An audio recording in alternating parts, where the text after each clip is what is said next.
When he later succeeded his father as Charles I, England, of course, was soon to be plunged into civil war. Politics were complicated in Knaresborough.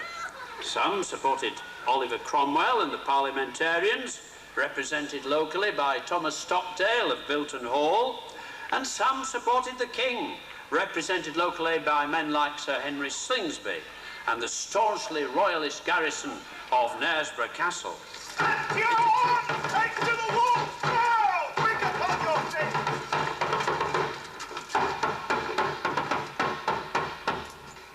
It was The King and the cause! Cheer to the laws! Charles, King of England! God save the King! God save the King! It was here that the King's army stopped in the end of June 1644. I think I've got this right. Yes, it was the King's nephew, Prince Rupert. He stopped with his army and he was on his way to confront Cromwell's army at Marston Moor. So here are people supporting the King, and they're going to fight the Battle of Marston Moor. And on the 2nd of July 1644, the Royalists lost 4,000 men, and they were decisively defeated by the Parliamentarians and the Scottish forces, commanded by Cromwell. The Cavaliers utterly routed by the Roundheads. And later that year, the victorious Parliamentarians, or Roundheads, marched westward on the Royalist stronghold of Knaresborough. Now, I wonder if we could hear from somebody who was actually present at the time, perhaps not a soldier but an ordinary townsperson. There's this lady coming up here. She looks interesting. I've got a feeling she was there. Something from a contemporary. Can you tell us what is happening, madam? I can that.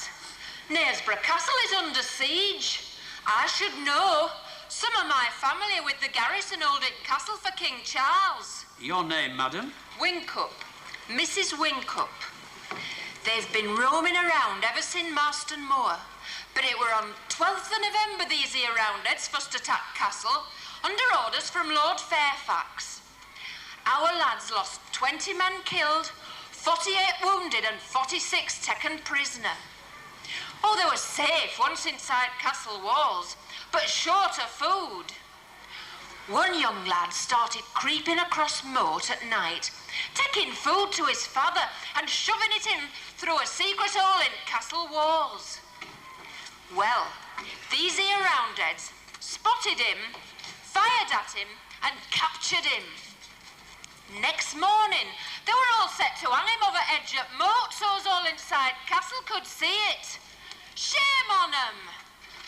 Well, I got a crowd of townsfolk together and pleaded with 'em to spare lad's life, which I'm glad to say they did. Well done, Mrs. Wincup. Aye, but there's been quite a few more lives lost in this siege, and not all on our side either. Our men once slipped out through yon secret sally port into moat, taking besiegers by surprise, killing or wounding 42 of them and taking 26 prisoners. There must be nearly 600 of them Parliamentarians outside castle, though, just waiting to attack. Nay, I don't think garrison will be able to hold out much longer. What a wicked shame! After all these centuries of Knaresborough's connection with royalty. The garrison, which consisted apparently of about 120 men, was indeed not able to hold out much longer. After a close siege of about 3 weeks, the Parliamentarian commander, Colonel John Lilburne, finally positioned several cannon at the top of Briggate and bombarded the wall near the southern part, Sallyport, just over there, opening up a breach 11 feet by 6. And at that point, we're going to have the most tremendous explosion from there, but again, there's been a hitch. It was all planned, but they did not arrive to do it and didn't yesterday. But you can use your imagination once again. Tremendous bombardment of that bit of the castle wall, and they opened up enough, and they just had to surrender. And on the 20th of December, 1644, the royalist garrison surrendered, later marching out of the castle with a promise of life and liberty.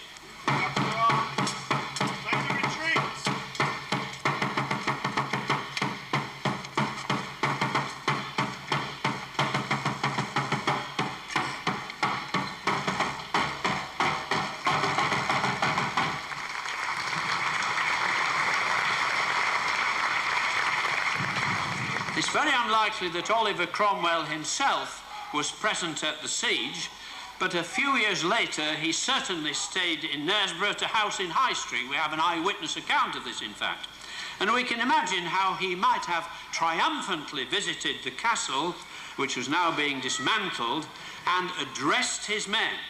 So here he comes, ladies and gentlemen, warts and all, soon to declare himself in place of the beheaded King Charles, Lord Protector of the Commonwealth, Oliver Cromwell. Brother soldiers, how good it is to return to the plain of York and to remember Marston Moor, where we routed the royalist enemy, and God made them as stubble to our swords. And then to go on to take castles such as this, which foolishly had remained loyal to a discredited king. As you know, it has been decreed by Act of Parliament that all such castles shall be slighted. That is, they shall be broken down, totally dismantled and reduced to ruin by hammer and crowbar and gunpowder.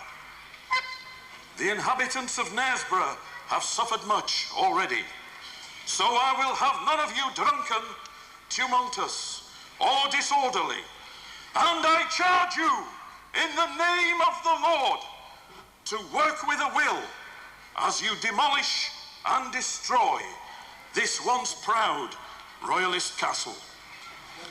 No pomp, no pride. May God be honoured.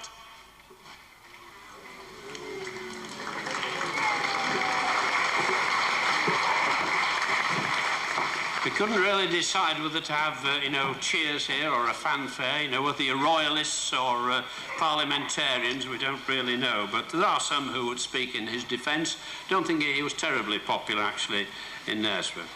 Well, in spite of what Cromwell said, the demolition of the castle by systematic, crowbar, gunpowder and so on, though badly mutilated, it still stands, and the keep in particular remains like a jagged, defiant stump of an oak tooth. And one thing Cromwell could not destroy, the glorious view from the castle of the River Gorge below. Well, following the restoration of the monarchy in 1660, when Charles II came to the throne, Knaresborough entered a phase of peace and prosperity, known to the world in those days as Knaresborough Spa, because this was the base for taking the waters out there on the wild heath, which later, of course, became Harrogate Stray. Now, to move on a little, to hear something of Knaresborough in the 18th century, let us meet a man who lived through most of it. Our longest-serving vicar, incumbent of St John's from 1735 to 1788, his vicarage later being the little stately home now used by our town council. That is Knaresborough House. Ladies and gentlemen, the vicar, the Reverend Thomas Collins.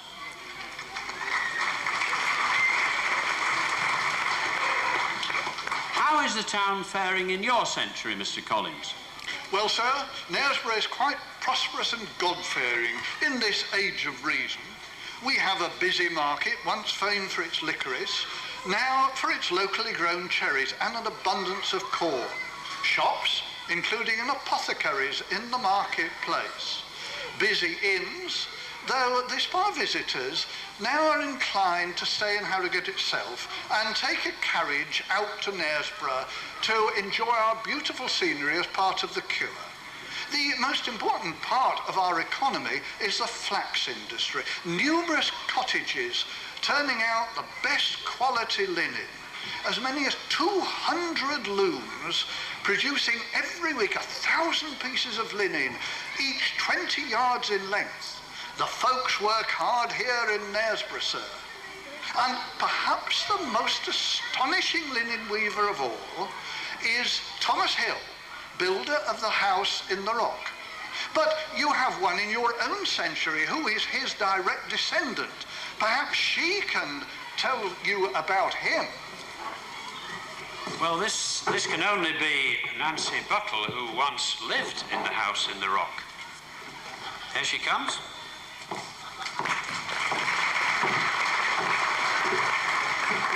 Now, which part are you playing, Nancy, today?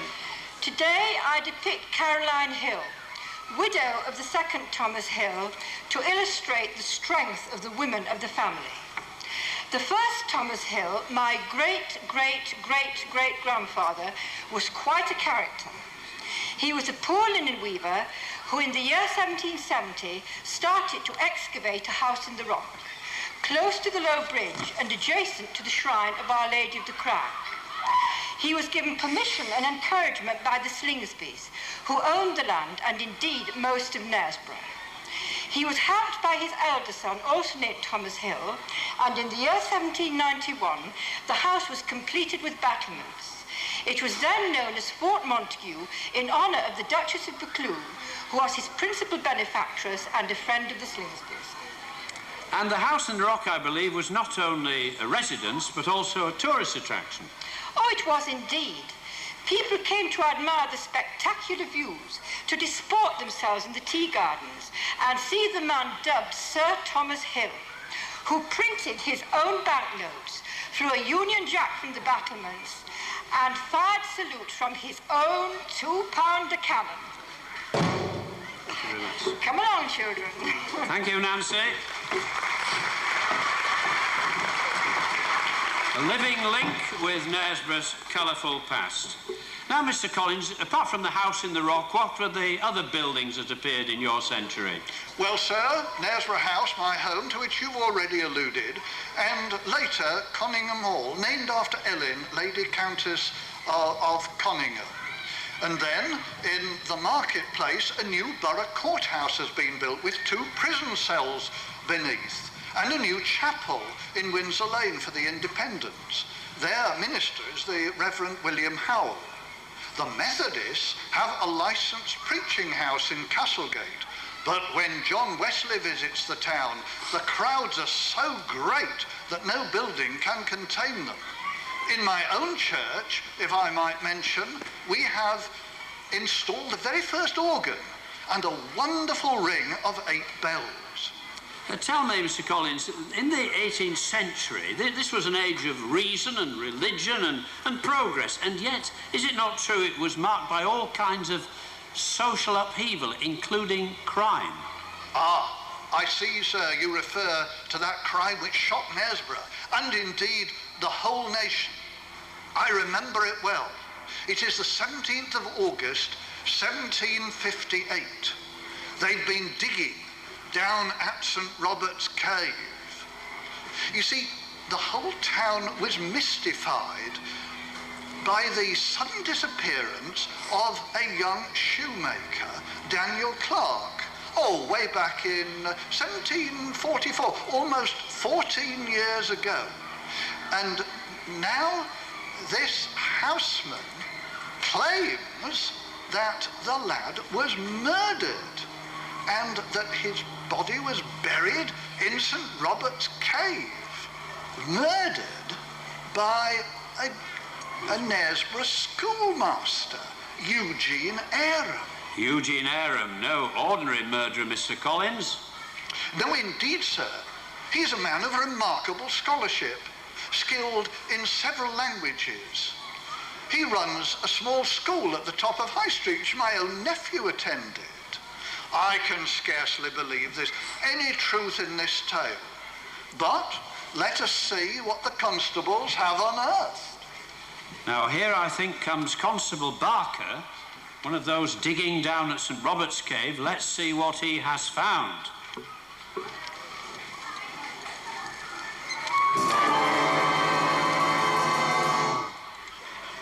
Alas, the bones of murdered Daniel Clark, brought to light after 14 years by the avenging hand of Providence. And there's a hole in the back of the skull. Houseman claimed he had seen Aram strike Clark down with a mason's pick.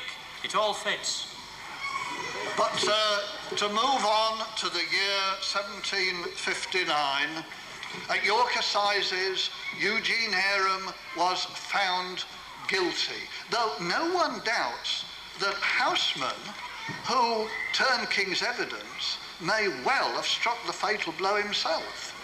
Eugene Aram was hanged in York on the 6th of August 1759, and then his body was brought to Knaresborough and displayed on a gibbet, I believe. Oh yes, sir. On the hill, just above the Mother Shipton Inn. A grisly sight, you know, sir. And his poor widow Anna used to collect pieces of the corpse as they fell from the gibbet and tried to give them decent burial. Oh dear, how did Anna manage after Aram's death? Oh, she had a small shop in the town where she sold homemade meat pies.